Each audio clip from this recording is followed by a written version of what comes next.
Padre, nosotros cantamos en la primera canción y luego en la última. Tú nos conectaste de una manera que ojalá tú hubieses podido dejar ver a cada uno de nosotros la conexión. Pero te decíamos al principio que tú seas mi deleite y al final te decíamos, déjanos ver.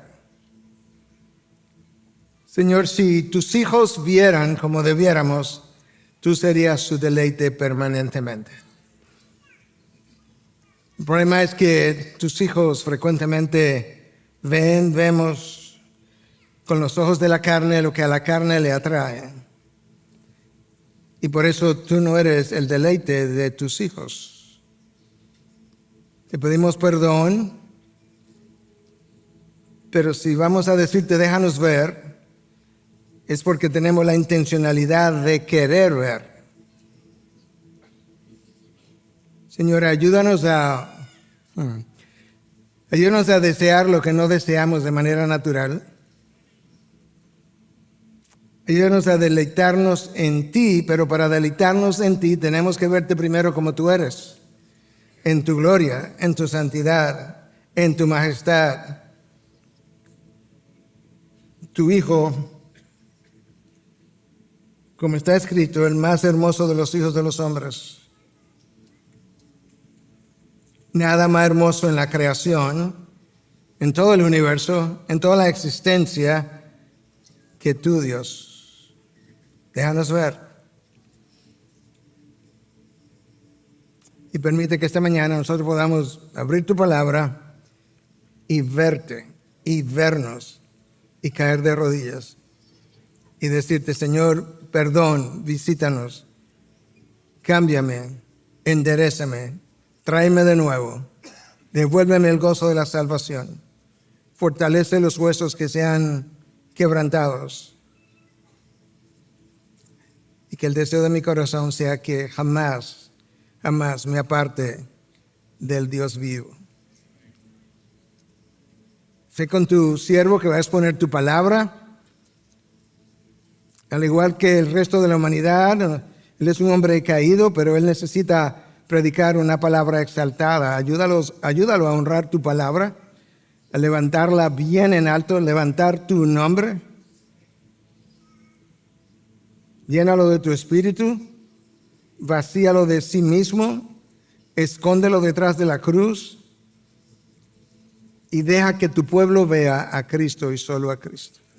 Pues te lo pedimos en el nombre precioso de nuestro Redentor. Y su pueblo dice, amén, amén. Bendiciones, podemos sentarnos, podemos ir a la carta más bien de Hebreos, capítulo 3. Vamos a darle continuación a la serie que hemos titulado Cristo, la gloria de los siglos.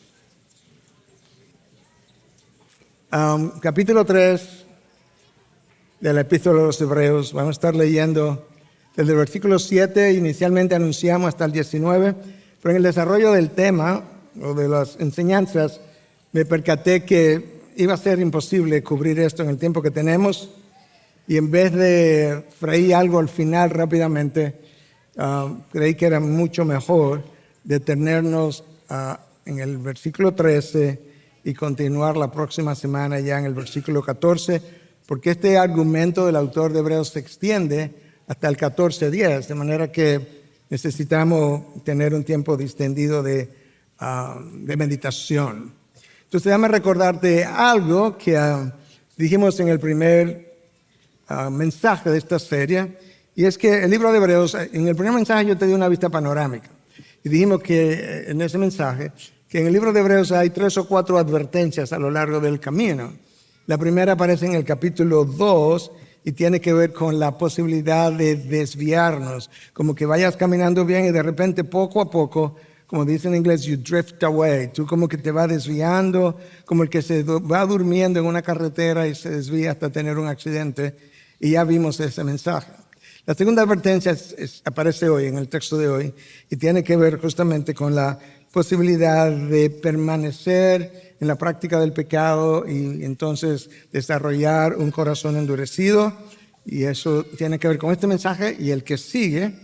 La tercera advertencia aparece en el capítulo 5 contra la posibilidad o realidad de permanecer en la infancia espiritual, algo que es terrible. Yo creo que muchos de los hijos de Dios permanecen en la infancia espiritual, pero eso no agrada a Dios de la misma manera que si tienes un hijo y cuando tiene 18, 20, 25 años, él todavía está pensando, sintiendo y demandando como un niño de 6 años, no creo que a ti te agradaría tampoco.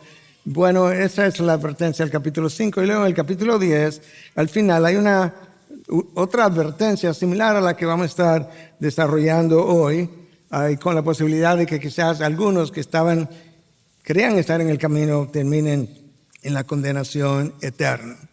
Entonces, es una manera de instrucción. Y con eso te menciono desde ya que el título de mi mensaje en esta mañana es Alerta, ignorar la gracia de Dios endurece tu corazón.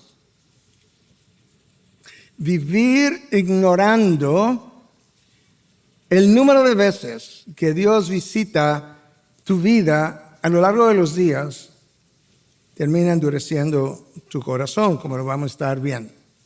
Entonces, regresando en el mensaje anterior, estuvimos hablando de cómo Cristo es superior a Moisés. Y ahora entonces el autor va a iniciar un texto que él conecta con el anterior, con la frase por lo cual. Eso es lo primero que dice el versículo 7. Entonces, ¿por qué la conexión? Bueno, él terminó hablando de que Cristo es superior a Moisés y ahora él va a estar hablándonos de la experiencia en el desierto por 40 años bajo el liderazgo de ese Moisés con el pueblo hebreo y cómo ellos tuvieron consecuencias significativas, pesadas, severas. Y entonces, ¿cuál sería la conclusión natural? Bueno, si ellos sufrieron consecuencias de tal magnitud, mucho más grave sería el que nosotros ahora, con mayor revelación, con un mediador mejor, Cristo y no Moisés, con un mejor pacto incluso, con mejores promesas, que nosotros vayamos a comportarnos de una manera similar a como ellos lo hicieron. Y con esto yo quiero que me acompañes a leer del versículo 7 hasta el 13, ahí nos vamos a parar y continuamos la próxima semana. Esta es la palabra de Dios, versículo 7, Hebreos 3. Por lo cual, como dice el Espíritu Santo, como dice, no como dijo. Si ustedes oyen hoy su voz, no endurezcan sus corazones como en la provocación, como en el día de la prueba en el desierto, donde sus padres me tentaron, me pusieron a prueba y vieron mis obras por 40 años. Por lo cual yo me disgusté con aquella generación.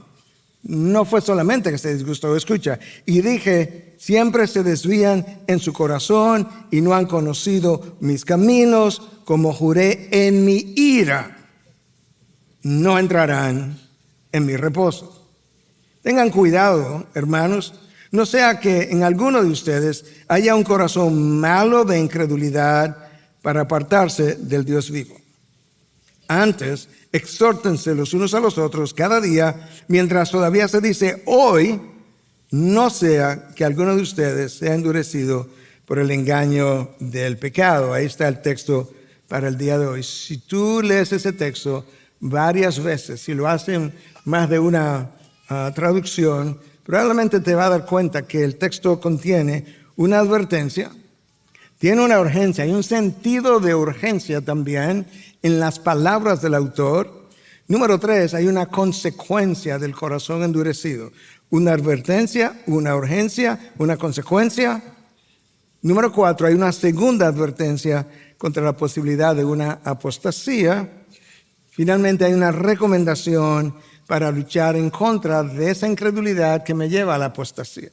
Y esos son los puntos que vamos a estar revisando. De manera que iniciemos con el primero, la advertencia contra la dureza de corazón, versículos 7 y 9. Recuerda, el autor de Hebreos le estaba hablando a una comunidad hace 2000 años acerca de eventos que ocurrieron más de 1000 años atrás. De esa misma manera que para ellos era algo como presente, para nosotros sigue siendo presente esta advertencia. Por lo cual, como dice el Espíritu Santo, si ustedes oyen hoy su voz, Ibi, no endurezcan sus corazones como en la provocación, como en el día de la prueba en el desierto, donde sus padres me tentaron y me pusieron a prueba y vieron mis obras por 40 años. Wow. El autor de Hebreos está asumiendo que cuando nosotros leemos la palabra de Dios en voz alta, que tú estás oyendo la voz de Dios, como dice el Espíritu Santo hoy. Y realmente así es. Y la importancia de eso es que, recuerda, hermanos, cuando tú desobedeces la palabra, no si la desobedeces, cuando la desobedeces, tú no estás simplemente violando una ley de tránsito, vamos a decir, una ley escrita, una ley muerta, sin vida, una ley de tránsito como cualquier otra ley. No. Cuando nosotros desobedecemos, estamos violando la voz del Dios Trino que nos habla por medio de la tercera persona de la Trinidad y por consiguiente violamos su carácter y su autoridad. Es decir, eso otra vez, cuando nosotros desobedecemos, violamos la voz del Dios Trino que nos habla por medio de la tercera persona de dicha Trinidad. Y por consiguiente estamos violando la voz y la autoridad de ese Dios. Y ese Espíritu que nos habla, así comienza el texto, que el Espíritu Santo dice, ¿verdad? Hoy, si tú oyes su voz, la voz del Espíritu, ¿de qué manera nos habla el Espíritu? Bueno, nos habla de un par de maneras, por lo menos dos. Una, Él inspiró esta palabra, y cuando yo leo esta palabra, hay poder en esta palabra. Esta palabra es más cortante que cualquier espada de dos filos, capaz de separar el tuétano de los huesos, primero el alma del espíritu y luego el tuétano de las articulaciones, para discernir los pensamientos y las intenciones de nuestro corazón. Eso es una manera. Yo leo la palabra y hay poder en esta palabra. No en la mía, en esta palabra hay poder. Y número dos, si eres creyente, el Espíritu nos habla porque Él mora en nosotros. Y como mora en nosotros, nos ilumina el entendimiento para entender esta palabra, pero nos da también convicción de pecado, nos lleva al arrepentimiento. Yo escucho sus impulsos internos y esa es otra manera como Él nos habla. Ese es el Espíritu que inspiró esta palabra.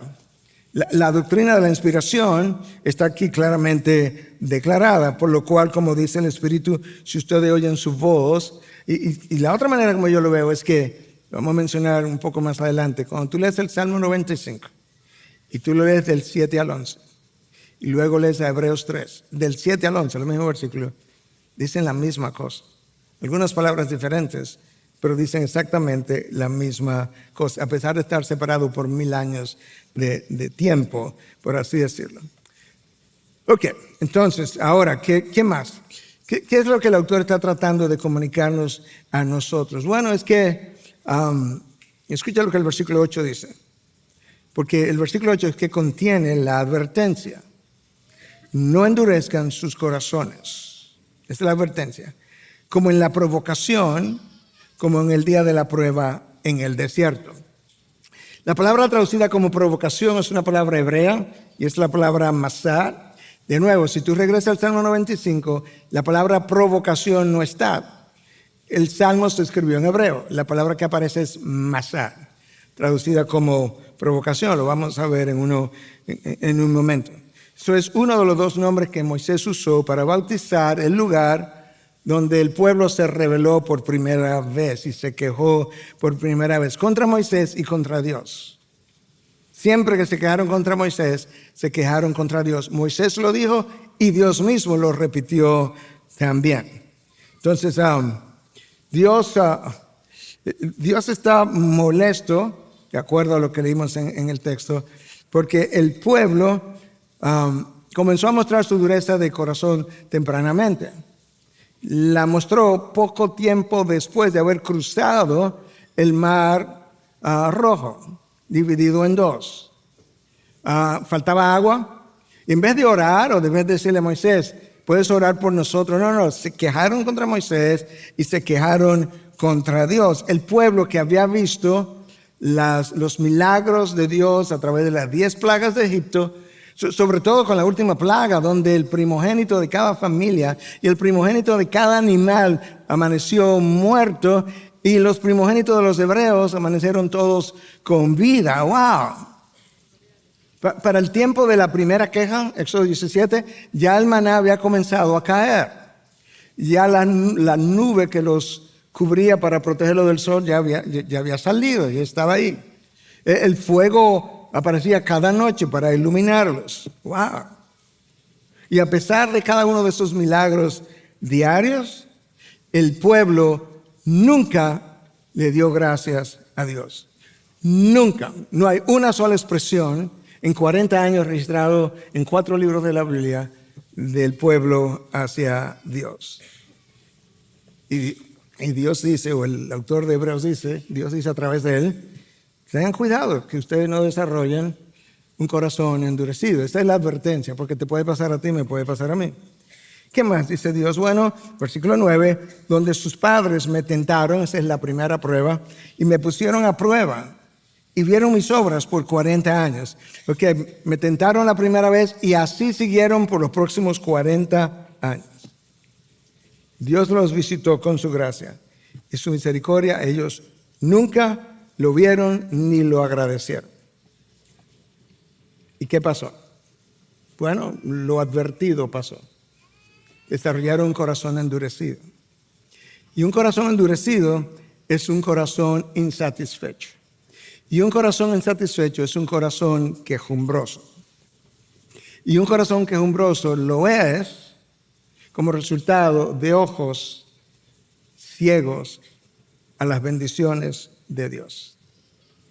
Un corazón endurecido es el resultado, o mejor dicho, resulta en un corazón insatisfecho. El corazón insatisfecho es un corazón quejumbroso y es el resultado de ojos que no ven las bendiciones de Dios, las visitaciones de gracia de Dios y de misericordia todos los días sobre nuestras vidas. Eso fue lo que el pueblo hizo por 40 años. En vez de reconocer la gracia de Dios en cada una de las provisiones de Dios a lo largo del camino, ellos se quejaron. ¿Por qué se quejaron? Porque siempre pensaron que merecían más de lo que recibían, y en cada una de esas reacciones su corazón adquiría una capa más de endurecimiento. El pueblo llegó a cuestionar a Dios y de manera atrevida. Tú puedes leer acerca de este primer incidente en Éxodo 17, pero yo te voy a leer un versículo, porque este versículo es suficiente para darnos una idea de la condición espiritual de este pueblo. Éxodo 17, 7. Y puso aquel lugar, ese es Moisés, lo bautizó con 2 nombres ese lugar, y puso aquel lugar el nombre de Masá, ahí está, este es el nombre que es traducido como provocación, y Meriba, por la contienda de los israelitas. Y porque tentaron al Señor diciendo, escucha, tentaron al Señor diciendo, ¿está el Señor entre nosotros o no? En serio. O sea, tuviste las plagas, tuviste cómo Dios abrió el mar, tú has visto el maná ya, tú has visto el fuego, tú has visto las nubes, y tú me estás preguntando, tú te atreves a preguntar si el Señor está con nosotros o no. ¿Tú sabes lo que estaban diciendo? Si el Señor no nos da lo que queremos o demandamos, eso implica que Él no está con nosotros. Eso es lo que ellos están diciendo. Es como decir, para nosotros creer que Dios está con nosotros, Él tiene que darnos lo que pedimos. Nosotros no estamos muy lejos. Porque yo he oído, más de una vez, más de 2, más de 3, no sé, quizás me faltan dedos. Pastor, yo creo que el Señor no está conmigo porque yo vivo orando y Él no acaba de responderme. Bueno, el no del Señor es la respuesta.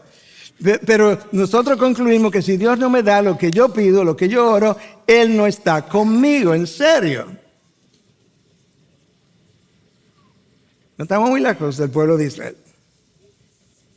Hermanos, déjame leerte parte de esto porque lo quiero decir prácticamente como lo escribí, porque es un área sensible. Yo quiero que entienda mi corazón pastoral. Soy pastor, no fiscal, recuerda.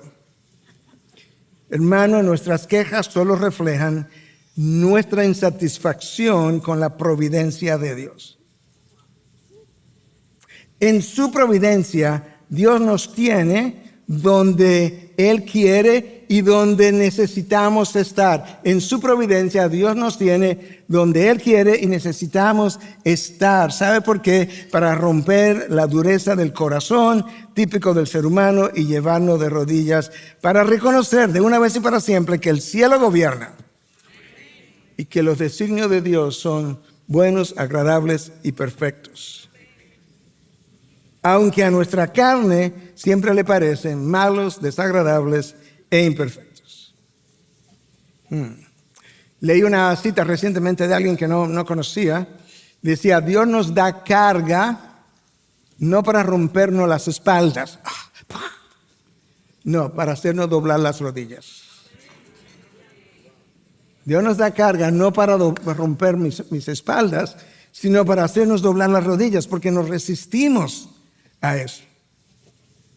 Hermano, escucha, pero Dios no nos lleva por los caminos en los que yo sea complacido, sino por los que pueden contribuir a formar la imagen de Cristo en nosotros.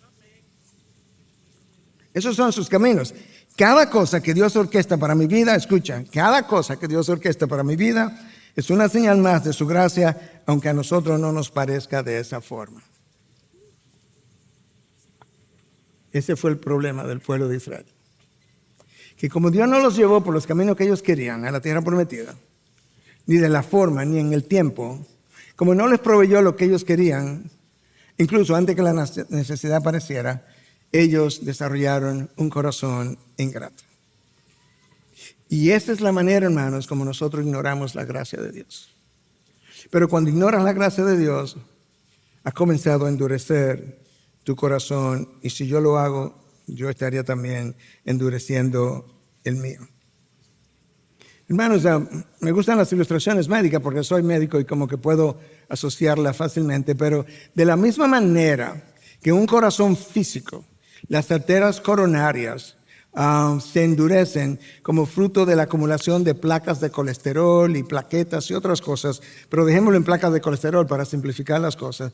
De esa misma manera, el corazón espiritual del ser humano se endurece con la acumulación de placas de insatisfacción e ingratitud hacia Dios. El corazón espiritual se endurece como fruto de acumulación de placas de ingratitud e insatisfacciones hacia Dios, que me ha estado llevando por los caminos que forman la imagen de su Hijo. Entonces, esa es la advertencia. Esa es la enseñanza número 1 del texto. La enseñanza número 2 tiene que ver con que el texto transmite un sentido de urgencia. Hay un llamado urgente, yo no sé si tú lo has visto, pero hay un llamado urgente en este texto que sale a relucir cuando tú lo lees una vez y si lo lees 2 veces con mayor razón. Escucha, el primer uso de la palabra hoy, esa es la palabra que transmite la urgencia. Hoy, no mañana, hoy. El primer uso de esa palabra aparece en el versículo 8. Si ustedes oyen hoy su voz. Está el versículo 7, perdón, no endurezcan sus corazones. Si ustedes oyen hoy su voz, la palabra hoy está introducida al inicio del texto. La segunda ocasión aparece en el versículo 13. Exhórtense los unos a los otros cada día, mientras todavía se dice hoy. No sea que alguno de ustedes sea endurecido por el engaño del pecado. Y la tercera vez aparece en el versículo 15. Si ustedes oyen hoy su voz, no endurezcan sus corazones como en la provocación. Cuando el autor de Hebreos dice hoy, él en un sentido pudiera estarse refiriendo como al tiempo presente, pero al mismo tiempo se está refiriendo hoy a este día que tiene 24 horas. ¿Sabes por qué, hermano? Tú no sabes si tú vas a estar vivo mañana. Tú no sabes si tendrás mañana la oportunidad de arrepentimiento que podrías tener hoy. De hecho, decía más temprano, tú ni siquiera sabes si va a estar vivo antes de que yo termine de predicar. Y tú pudieras pensar que estoy exagerando. No, yo no estoy exagerando. Hace 48 horas, el viernes pasado, en Virginia, en el pueblo de Moneta, una iglesia organizó un evento. Iba a venir mucha gente, de manera que lo hicieron afuera del templo. Pusieron una carpa con capacidad para 1,500 personas. Al final el pastor subió para despedir a la audiencia y antes de que él terminara de despedir la audiencia, se levantó un viento, se llevó la carpa, la arrancó con todo, mató a una persona e hirió a 22 otras personas. La persona que murió tenía 85 años, había sido miembro original de esa iglesia y había regresado de otro estado para celebrar con su iglesia de antaño. Y no volvió a su casa. De manera que hoy, y yo te estoy hablando a ti, hermano, hoy durante este servicio, si tú oyes su voz, no lo posponga. Porque cuando Dios llama al arrepentimiento a una persona y la persona no responde, puede ser que te llegue el día, que pudiera ser mañana, cuando ya no haya oportunidad de arrepentimiento. Que la ventana de oportunidad se ha cerrado. Déjame darte varios ejemplos de la palabra de Dios.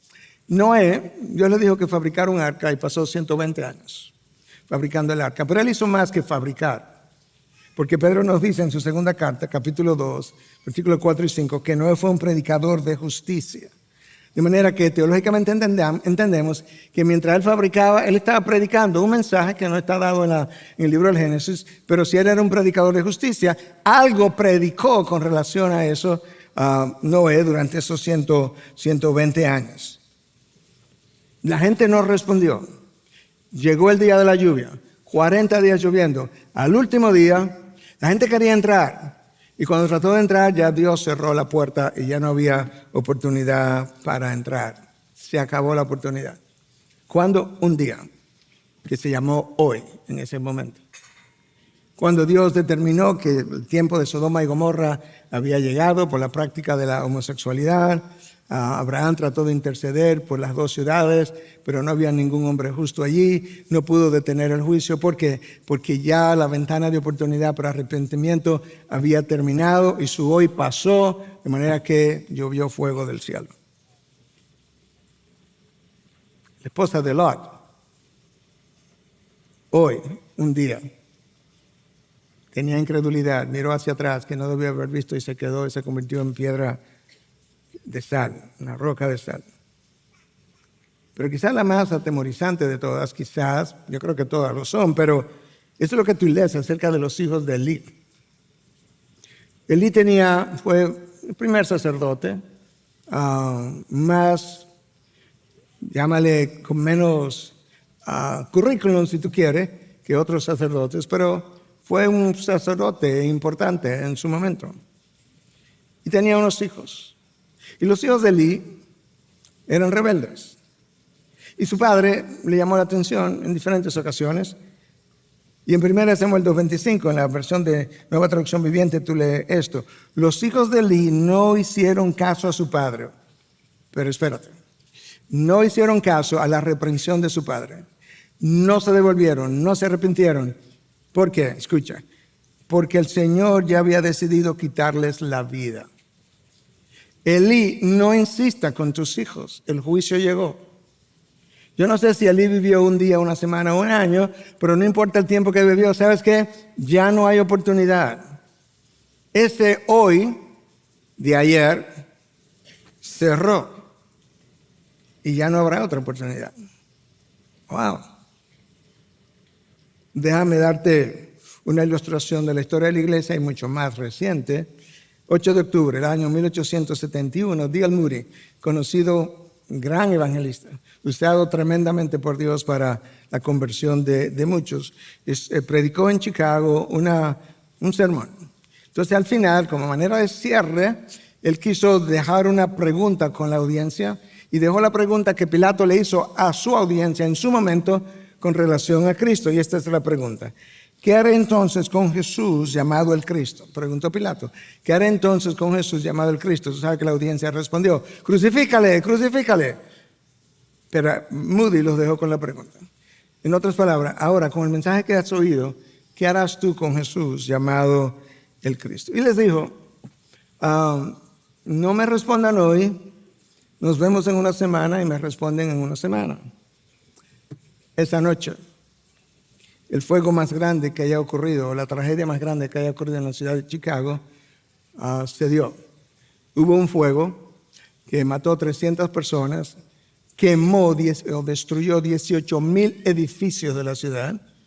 ¿Tú sabes cuántos eran 18,000 edificios de la ciudad? 1/3 de los edificios de esa ocasión. Y dejó 100,000 personas sin hogares. Bueno, ¿qué es lo que quiere decir, no, pastor? Moody escribió, yo más nunca volví a ver a nadie de ese grupo a quien yo los dejé con una pregunta para responder a la semana. Él se sintió cargado, le pidió perdón a Dios y decidió que de en adelante, cuando él hiciera un llamado a salvación, iba a presentarle a su audiencia la necesidad de tomar una decisión hoy. No en una semana, no en un día, hoy. Convencido por lo que Pablo escribió a los Corintios en su segunda carta 6:2, efectivamente, versión Nueva Traducción Viviente, el momento preciso es ahora. Hoy es el día de la salvación. Pablo se lo escribió a los Corintios, yo te lo digo hoy, tú no sabes si va a estar vivo mañana, yo tampoco. Hoy es el día de la salvación. Hoy es el momento preciso. De manera que si tú no has entregado tu vida a Cristo, no es simplemente que le abriste el corazón, invitaste a Cristo a tu corazón, eso no es un lenguaje del Nuevo Testamento. Que tú realmente, conscientemente decidiste, basado en tu entendimiento de que Cristo fue a la cruz, murió por ti, derramó sangre para el perdón de pecado, y que entonces Él te ofrece vida eterna a condición de que tú pongas tu fe en Él y le entregues tu vida de tal forma que Él pueda ser no solo tu Salvador, sino tu Señor. Si tú no has hecho eso, yo te invito, no sé cómo decírtelo, casi te empujo, pero no puedo empujarte, a que hoy tú decidas eso. Si vas a hacer esa entrega o no. Si tú sabes que tu vida no es compatible con la vida de una persona nacida de nuevo, hoy decide entregar esa vida al Señor. Si te has alejado de Cristo, si te has endurecido, si has perdido fervor, si Él no es tu deleite, si tú oyes su voz hoy a través de este mensaje, no endurezca tu corazón, responde a su voz. Número 3, recuerda que el texto trae una advertencia, ya nosotros hablamos. El texto no solamente trae una advertencia, pero nosotros vimos también que con el texto, y ya lo mencionamos, había también una consecuencia que le hemos estado revisando, o mejor dicho, que la vamos a revisar. Entonces, vimos la advertencia, vimos la urgencia, y ahora vamos a ver la consecuencia. ¿Cuál es la consecuencia que trae el endurecimiento de su corazón? Bueno, por un lado, si no soy creyente, puede ser que nunca llegué a hacerlo, porque estuve posponiendo esa decisión. Pero quizás soy creyente, que sería algo quizás hasta más común. ¿Qué es lo que pierdo? Bueno, la vida abundante de que Cristo habló no es una vida abundante que comienza de aquel lado de la eternidad, comienza ahora. Una vida de propósito, de sentido, de significado, de paz interna, de seguridad, de tener a alguien con quien te identificas, sentido de identidad, de poder vivir en gozo, estable espiritualmente, estable emocionalmente. Esa vida abundante entre los hijos de Dios es muy escasa. Y la razón es solamente una. Es que estoy viviendo alejado de Dios. No, pastor, yo voy a la iglesia todos los domingos. Yo puedo estar cerca de la iglesia.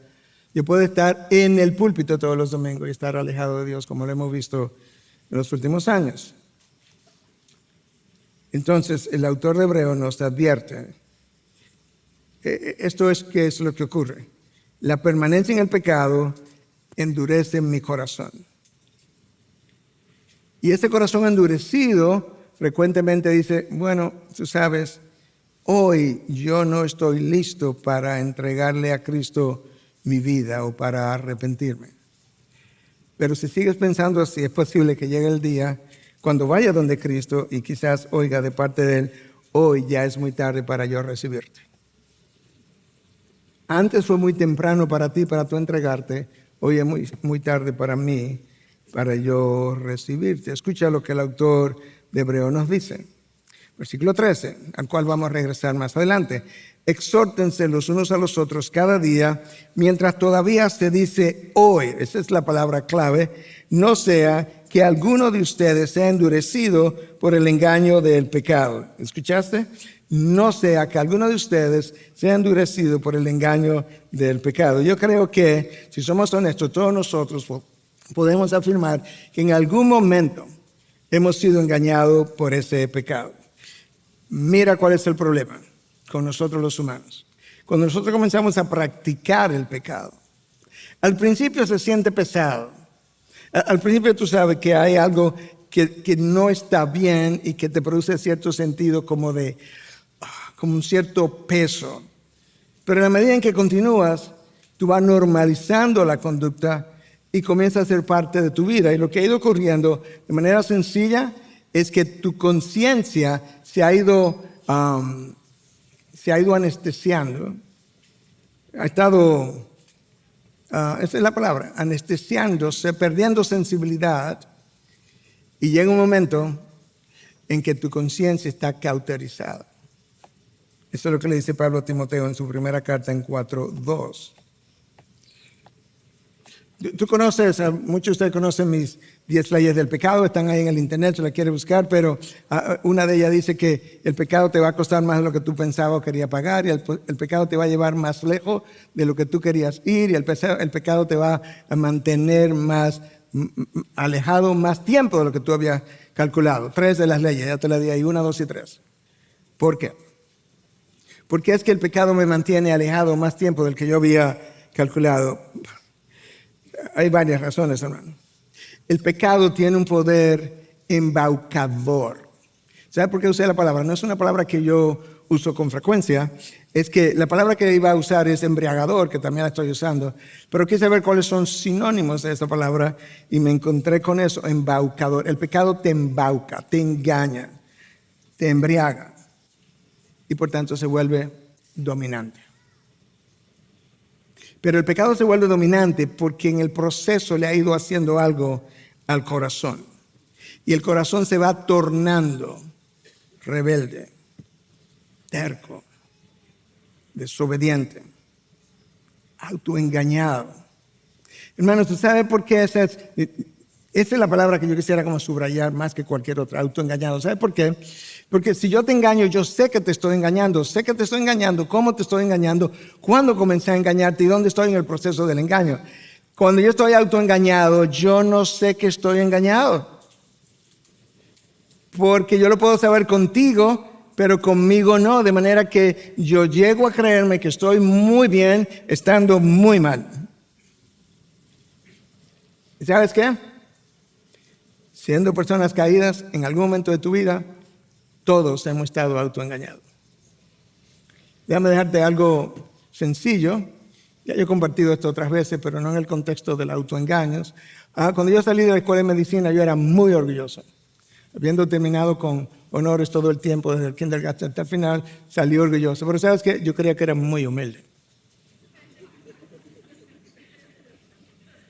Lo cual debió haber sido como la prueba de que era muy orgulloso. Pero estaba autoengañado. El corazón se va volviendo insensible, desafiante, hasta airarse contra Dios. Tú podrías pensar, no, pastor, pero no, tampoco así. Tampoco así. Yo conozco un profeta de esta Biblia que tiene un libro con su nombre, que se airó contra Dios, que cuando Dios le preguntó que si tenía razón para airarse, le dijo, sí, estoy tan airado hasta la muerte. ¿Tú conoces su nombre, verdad? Jonás. Entonces no me diga que tú y yo no podemos airarnos contra Dios de esa manera. El pecado, lo hemos hablado otras veces, pero simplemente te lo recuerdo. El pecado también es dominante porque activa mis hormonas del placer. Por eso es que el pecado es placentero. Yo no estoy diciendo que tu pecado es placentero. El pecado en mí, con frecuencia, también resulta placentero. ¿Por qué? Porque hay hormonas y neurotransmisores del placer que se disparan en el cerebro: dopamina, serotonina, oxitocina, adrenalina. Las hormonas nos llevan a un estado de éxtasis tal que nos convence de que, ¿sabes qué? Quizás es preferible pagar algunas consecuencias por la experiencia placentera del pecado. Y el pecado sabe dulce, a veces muy dulce, hasta que llegan las consecuencias. Y de repente lo dulce se torna en amargo. Hermanos, cuando Dios nos llama al arrepentimiento, mi carne se resiste porque está disfrutando la dulzura del pecado, porque la carne funciona con neurotransmisor y con hormonas. El problema es que yo no soy solamente carne, yo soy también un ente espiritual. De manera que cuando mi carne se sienta a gusto con las cosas que el mundo le ofrece, no le hagas caso a tu carne, porque en tu carne no habita nada bueno. Romanos 7:18. Nada bueno. Además, ¿sabes qué? Si Dios te habla hoy, responde. Tú no sabes si habrá para ti mañana.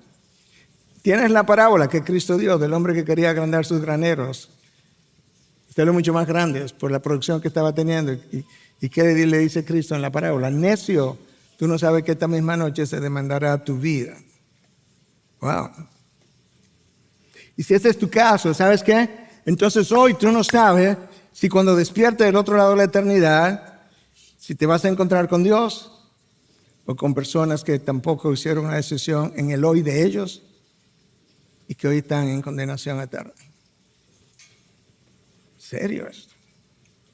El pecado dominó a este grupo de hermanos hebreos, de hebreos, por 40 años, que nunca respondió ni a las amonestaciones de Dios ni a las bendiciones de Dios. Comenzaron con bendiciones. 10 plagas, el mar se abre, maná, sol, nube. Los protegió sus zapatos y la ropa para que no se gastaran. No respondieron. Amonestaciones, tampoco respondieron. Ellos agotaron la paciencia. Esto es como yo lo estuve reflexionando, meditando esta semana. Agotaron la paciencia de un Dios que Él se caracteriza por ser lento para la ira y abundante en misericordia. Agotar tu paciencia y la mía no es muy difícil. Agotar la paciencia de Dios es algo pesado. ¿Y cómo yo sé que agotaron la paciencia? Pues está aquí, versículo 10 y 11. Por lo cual yo me disgusté con aquella generación. Fue más que disgustarse, pero vamos a seguir leyendo. Y dije, siempre se desvían en su corazón. Sí, en el corazón que se desvía primero y luego mi vida. Y no han conocido mis caminos. Como juré en mi ira, no entrarán en mi reposo. Dios dice, yo me airé. Como juré en mi ira, no entrarán en mi reposo. Pero el disgusto de Dios fue mucho más que un disgusto. ¿Cómo yo lo sé? Porque tengo la palabra que me ayuda a interpretar la palabra. Entonces yo te dije que este texto de Hebreos 3 hace referencia a una porción del Salmo 95, específicamente el versículo 7 al versículo 11. Yo te voy a leer del 9b al 11 del Salmo 95. Ok, escucha. Me pusieron a prueba, aunque habían visto mi obra. Eso es lo que irritó a Dios. Habían visto mi obra y me pusieron a prueba. Escucha ahora. Por 40 años me repugnó aquella generación. ¿Cómo? Eso no es una frase pequeña, liviana, de parte de un Dios abundante en misericordia. Es como que, te imaginas que Dios bajara y dijera, ¿sabes qué, hermano? Ustedes que están sentados aquí, ustedes me repugnan. Por 40 años me repugnó aquella generación. Y dije, es un pueblo que se desvía en su corazón y no conocen mis caminos. Por tanto, juré en mi ira, ciertamente no entrarán en mi reposo. Wow. Dios dijo eso, pero lo dijo con ira. ¿Y qué fue lo que repugnó a Dios de esa generación? Está dicho aquí, el hecho de que ellos vieron su obra durante 40 años, los alimentó, les dio de beber, los protegió del sol, los iluminó. Cuando hubo problemas, les resolvió los problemas. cuando se destapó una plaga de serpiente venenosa, le dio como salvarse de la plaga. Y a pesar de eso, ignoraron la gracia de Dios en todas esas visitaciones, lo cual produjo endurecimiento del corazón. El ignorar la gracia de Dios endurece tu corazón. Hermanos, yo tengo un buen tiempo meditando sobre esto y recogí esto como tema en los últimos meses. Tú y yo no podemos olvidar que nuestras quejas son siempre contra Dios. ¿Cómo lo sabemos? Bueno, si Dios está en control de todo lo que ocurre en su universo, nosotros cantamos. Yo no sé si tú prestas tanta atención a lo que canta como yo, pero nosotros cantamos que Dios gobierna ese universo. Si Dios gobierna ese universo, entonces cada vez que yo me quejo, le estoy diciendo a Dios, ¿sabes qué? Tú gobiernas muy mal tu universo y también gobiernas muy mal mi vida. Suéltame las riendas para que tú veas cómo yo hago un mejor trabajo que tú, por lo menos en el gobierno de mi vida. Se parecería, yo llegué a esta conclusión por algo que aprendí del dueño del edificio donde yo rentaba. Katy y yo rentábamos espacio para el consultorio nuestro en Estados Unidos. Cuando íbamos a salir para acá, nosotros fuimos a visitarlo porque queríamos llegar a un acuerdo para que nos dejara fuera del contrato. Claro, pagando, 6 o 7 meses que no íbamos a consumir, pero no versus 2 años y medio que nos quedaba de contrato. Yo fui a hablar con él y en eso aproveché y le quise dar testimonio. Y él me dijo, mire doctor, yo no creo que Dios existe. Y si Él existe, hay que cancelarlo porque está haciendo muy mal trabajo. Bueno, eso es lo que le decimos a Dios cuando nos quejamos. ¿Tú sabes qué? Supuestamente tú gobiernas mi vida y todos los acontecimientos, pero tú no estás haciendo un buen trabajo. Yo creo que yo lo podría hacer mejor. Claro, a mi favor, pero lo podría hacer mejor. Bueno, mira la cruz. Tú no encuentras a Cristo quejándose de la cruz. Claro que no, fue diseñado para eso. Fue diseñada para que el cordero se inmolara ahí en la cruz. Tú no encuentras a Job quejándose porque se le murieron 10 hijos. Perdió todo y luego termina con 10 hijos menos. Job no va y se queja donde Dios, pero ¿cómo va a ser si Dios ha dicho que yo soy un hombre intachable, apartado del mal, un hombre recto? Y mira esto, si Dios gobierna, no puedo entender, no creo que Él gobierna. No, Job sabe que Dios gobierna y dice, ¿qué cosa? Jehová dio, Jehová quitó, bendito sea el nombre del Señor. ¿Tú ves dónde surge la queja? No en hijos que conocen a su padre. Tú no encuentras ese espíritu de queja en Esteban mientras le caían las piedras encima. No, tú encuentras padre, no le tome en cuenta este pecado. No. Estaba ordenado su apedreamiento. Eso es como la sangre de los mártires ha sido la semilla de la iglesia. Tú no encuentras a Pablo quejándose ni cuando lo persiguieron, ni cuando lo difamaron, ni cuando lo encarcelaron, ni cuando lo latigaron. No. Pablo dice en Filipenses 1:29 que a nosotros se nos ha concedido el privilegio no solo de creer en Cristo, sino de sufrir por Él. Pablo piensa que ser latigado por la causa de Cristo, estar en prisión por la causa de Cristo, estar perseguido y difamado, que eso es un privilegio. ¡Wow! Este es un hombre que conoció la visitación de la gracia de Dios. Ahora, ¿cuál fue el evento que llevó a Dios a jurar? Esta gente no va a entrar a la tierra prometida como yo le había hecho la promesa. Bueno, el Salmo 95 y Hebreos 3 nos hablan de este evento. Es un evento que está relatado, tú lo puedes leer en tu casa esta tarde en Números, libro de Números, capítulo 13 y 14. Y en esa ocasión Dios le da instrucciones a Moisés. Estaban a pocos días relativamente de haber salido de Egipto. Y Dios le dice a Moisés, mira, envía 12 hombres a recorrer la tierra para que ustedes entren. Y Moisés envió 12 espías. Y de esos 12 espías regresaron. Y Dios vinieron, 10 de ellos vinieron y dijeron, no podemos entrar ni debemos entrar. Esa tierra está ocupada con gigantes y nosotros lo hicimos como langostas. Caleb y Josué dijeron, no. Sí, esa tierra tiene ese tipo de gente, pero nosotros tenemos a Dios. Vayamos y ocupemos la tierra y conquistemos la tierra.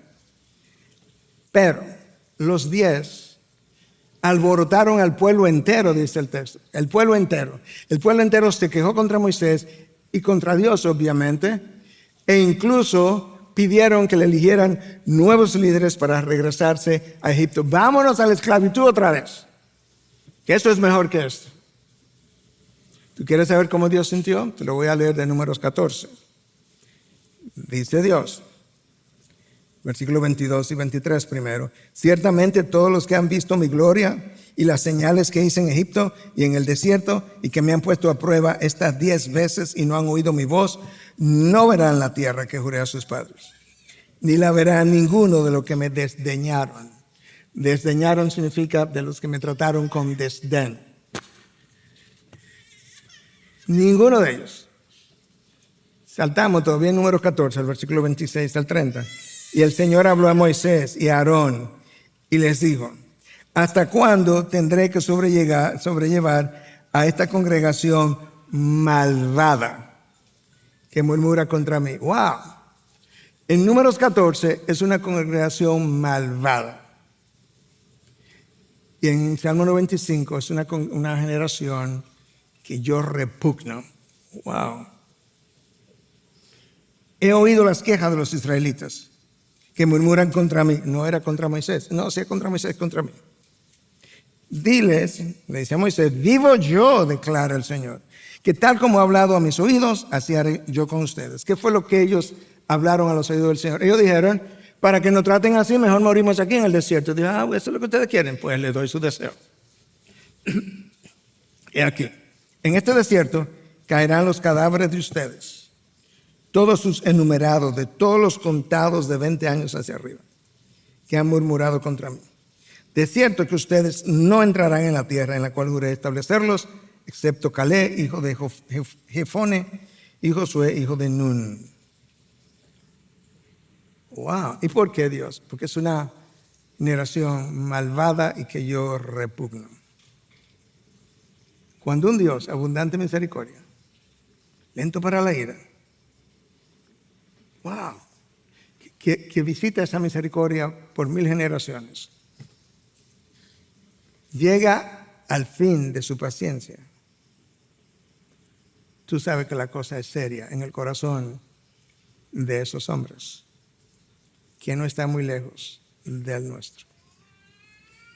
Ya vimos la advertencia primero del corazón endurecido, vimos el sentido de urgencia, hoy.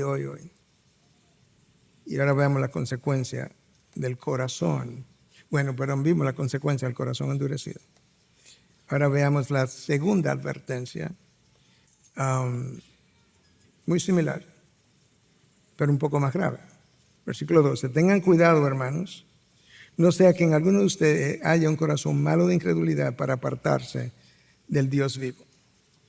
Esa expresión Dios vivo aparece como 15 veces en cada testamento. Es una forma como de darle seriedad a ese Dios. Y dice, tengan cuidado, no sea que alguno de ustedes se aparte. La palabra traducida ahí como apartarse es la palabra en el original, viene la palabra apostasía del original, que es afistemi. Afistemi es el original que está usado ahí. No vaya a ser que alguno de ustedes se aparten. Bueno, de ahí que viene la palabra apostasía. En otras palabras, cuidado, no vaya a ser que alguno de ustedes apostaten de la fe. Un poco más serio. Mira cómo este diccionario define eso. Una breve parte de la definición.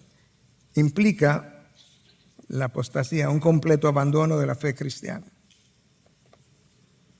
Y esta advertencia abunda en el Antiguo Testamento y en el Nuevo Testamento. Gente apostató en el Antiguo Testamento, gente apostató en el Nuevo Testamento, gente ha apostado en el día de hoy.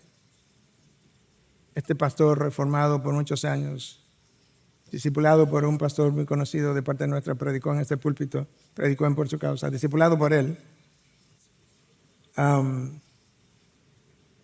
Después de pastorear por años de doctrina reformada, un día, un viernes creo que fue, anuncia que él estaba negando la fe cristiana, que estaba divorciando de su esposa, y el domingo se unió a una marcha del grupo LGBT. Y luego construyó una página para deconstruir la fe cristiana. esa es una apostasía. Ahí no hay vuelta atrás. Hebreos 6 advierte contra eso, lo veremos en su momento. En los tiempos de Cristo, déjame leerte de Juan 6, 66. Después que Cristo habló acerca de que si tú no comes mi carne y no bebes mi sangre, no eres digno de ser mi discípulo. Juan 6, 66 dice, como resultado de esto, muchos de sus discípulos se apartaron, está la palabra, y ya no andaban con él. No, ni volvieron a estar. Apostataron. Pablo escribe a Timoteo en su segunda carta en 4:10, le dice a Timoteo, Demas me ha abandonado, habiendo amado este mundo presente y se ha ido a Tesalónica. Bueno, hay dos mundos, el mundo terrenal, el mundo que vemos, y el mundo espiritual. Las cosas de arriba, donde están las cosas de arriba. A Demas se le presentaron las bendiciones y la esperanza y las promesas del otro mundo. Él amó más este mundo y se apartó de mí. El énfasis que el autor está haciendo es, indirectamente, y quizás no tan indirectamente, hermano, tú no permaneces en este estado de indecisión. Llega un momento en que te vas, tú sueltas las riendas, y lo niega todo, y ya no hay vuelta atrás. Entonces, ¿cómo yo evito que eso me pase? Bueno, está en el versículo 13, al principio. Antes, exhórtense los unos a los otros cada día, mientras todavía se dice hoy. Mientras haya una oportunidad, exhortémonos unos a otros. No sea que alguno de ustedes se vea endurecido por el engaño del pecado. Ya cubrimos esa parte, pero la recomendación ahora de cómo yo evito que el pecado me engañe es que pertenezco a una comunidad de creyentes donde yo estoy en comunión con otros porque tú me necesitas y yo te necesito. Y tiene que haber tiene que haber un compromiso del uno y del otro de cuidar la santidad de todos nosotros. Por eso es que en Mateo 18 se nos dice, si alguien peca contra ti, no dice que vaya donde los líderes, tú vas y habla con él. Y repréndelo. Y si él se arrepiente, ya, déjalo ahí, no hay que hacer más nada. Gracias. Esa es la primera llamada de atención de Dios. Pero si él no te oye, bueno, le voy a hacer otra llamada de atención, pero lo voy a hacer a través de ustedes. Toma 2 o 3 contigo. No tienes que ir donde los líderes. 2 o 3 de tus amigos de él. Habla con él, repréndelo. Y si te oye, ya, no hay que llevarlo más de ahí. Déjalo tranquilo. ¿Ok? Y si no te reprende, y si no te responde, todavía no quiero abandonarlo. Entonces, ¿qué hago? Bueno, tú se lo dices a la iglesia. A ver si responde a la iglesia. ¿Te das cuenta? La iglesia entera es responsable de la santidad espiritual de sus miembros. Exhórtense, parakaleo. Es una palabra fuerte. De hecho, parakaleo se le aplica al Espíritu Santo. Es como la fuerza del Espíritu, por así decirlo. El llamado intenso, persistente que el Espíritu hace a los creyentes. Unos a otros. Wow. Y el próximo versículo lo vamos a continuar la próxima semana. Porque tiene una enseñanza vital que yo no quiero freír en 2 minutos. Te lo voy a leer y ahí te dejo con el aperitivo. Versículo 14. Porque somos hechos partícipes de Cristo. Esos son creyentes. Si es que retenemos firme hasta el fin el principio de nuestra seguridad. Lo que dice que verdaderamente una persona es creyente es su permanencia. Su permanencia en la obediencia. Y tú me dirás, pastor, pero todo el mundo desobedece, sí, claro. Pero hay una manera de obedecer después de pecar. ¿Cuál es esa manera? Me arrepiento. Es la permanencia en la obediencia lo que habla de que verdaderamente pertenezco. Juan escribe en su primera carta, salieron de nosotros, pero no eran de nosotros. Y la razón por la que salieron de nosotros fue para poner en evidencia que nunca fueron de nosotros. Wow. Hebreos 6 va a volver a hablar de esto. Pero de nuevo, eso es pesado y yo no quiero freír eso en 2 minutos. Pero nos quedamos con que, hermanos, hay un hoy. Ese hoy es hoy, que yo te estoy hablando hoy. Tú tienes que tomar una decisión hoy, dependiendo de dónde tú estés. Pero si tú estás, si el Espíritu de Dios te ha mostrado que no eres creyente, Hoy toma esa decisión, entrega tu vida al Señor, confiésale como Salvador y Señor y dile que te ayude a vivir una vida de obediencia para seguirlo a Él. Pero si estás alejado, si estás en la periferia, el Señor te manda que estés en el centro, en la periferia del movimiento cristiano. Cuando Jesús estaba caminando, nunca pasó nada bueno. Era cerca de Jesús que las cosas pasaban. La mujer que tenía 12 años sangrando vino y estaba en la periferia caminando, pero eventualmente tuvo que venir a Jesús. Entonces toma una decisión de acercarte a Jesús. Pero es que ya estoy en la iglesia. No, a Jesús. Que puede estar en la iglesia lejos de Jesús. Si reconoce que tu corazón está endurecido, díselo a Dios. Confiésalo, arrepiéntete, pídele que lo ablande. Pero no te quedes donde está, hermanos. Las consecuencias son muy altas. Los precios son muy altos. ¿Y sabes qué? Recuerda, yo no soy fiscal. Yo soy pastor. Yo te lo estoy diciendo con un corazón pastoral porque tu vida me duele, tu pecado me duele, tu condición me duele y tus bendiciones cuando las disfrutas, yo las disfruto, me gozo en ellas. Regresa. Acostúmbrate a regresar todos los días. Yo trato de hacerlo al final del día, te lo he dicho 1,000,000 de veces. Pidiendo perdón todos los días al final del día. Porque quiero regresar una y otra vez. Primera tesis de Martín Lutero es que cuando Cristo dijo arrepiéntanse, Él quiso decir que llevemos una vida de arrepentimiento, no un día de arrepentimiento. No lo dejes. No te vayas porque no hemos cerrado. Y no te lo digo como un simple cliché, es que la canción que sigue siempre está relacionada al mensaje del sermón, siempre. Y esta de hoy todavía más. Porque claramente habla de el Espíritu que nos habla hoy y al cual tú necesitas responder. Padre, gracias. Porque en tu bondad, en tu perseverancia, en tu benevolencia, en tu misericordia, en tu gracia, tú nos das tantas oportunidades de arrepentimiento. Pero recuérdame que hay un día cuando la puerta se cierra y cerrada la puerta, no hay entrada. Hoy es el momento preciso donde cada uno de nosotros necesita tomar una decisión.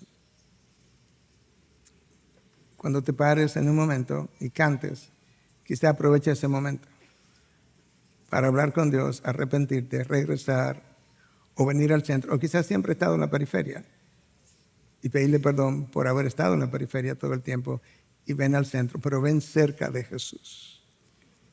Las cosas buenas ocurren cerca de Él, no en la periferia de Él. Y gracias de nuevo por tu palabra. Prepáranos para la próxima semana y tráenos de regreso a oír tu voz y a responder a tu voz. En Cristo Jesús. Y su pueblo dice, amén. Bendiciones. Gracias por acceder a este recurso. Espero que haya sido de gran bendición para tu vida.